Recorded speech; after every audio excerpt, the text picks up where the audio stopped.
The final battle for Mediterranean dominance. Who will win? March 10, 241 BCE, near the Aegates Islands. Rome and Carthage clash in an epic naval battle. Rome uses lighter, faster ships to outmaneuver Carthage. Carthaginian ships, too heavy, struggle to escape. Rome secures a crushing victory, forcing Carthage to surrender. This win gives Rome control of Sicily and Mediterranean dominance. What if Carthage had won? History might have changed forever. Tell us your thoughts in the comments.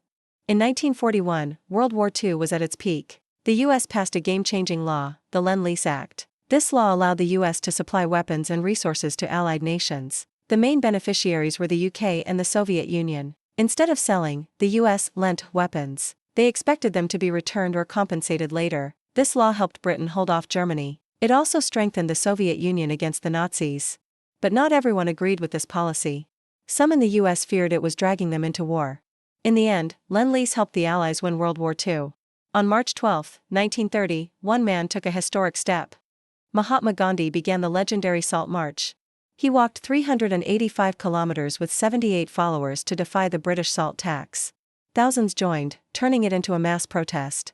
After 24 days, Gandhi picked up salt from the sea, breaking the law. The world watched as the movement gained momentum. The British arrested Gandhi, but the fight for independence continued. First they ignore you, then they laugh at you, then they fight you, then you win. This march was a key step toward India's independence. Like and subscribe for more history in 1 minute. On March 13, 1639, Harvard University got its name.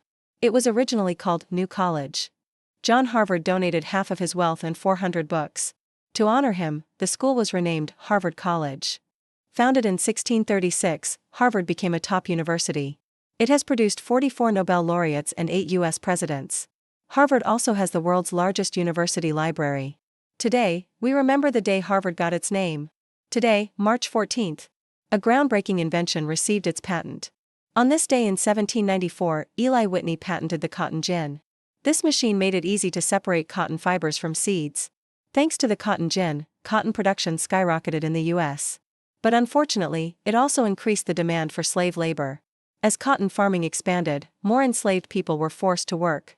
March 14, 1794, a day that changed industry and history forever. What do you think about this invention's impact? Today is March 15, the day Julius Caesar was assassinated in Rome. Caesar had immense power, and the Senate feared him as a dictator. On this day in 44 BCE, senators suddenly drew their daggers. They rushed at Caesar, stabbing him multiple times. When Brutus also struck, Caesar whispered his famous last words. Et tu, Brute? Even you, Brutus? This assassination led to the fall of the Roman Republic.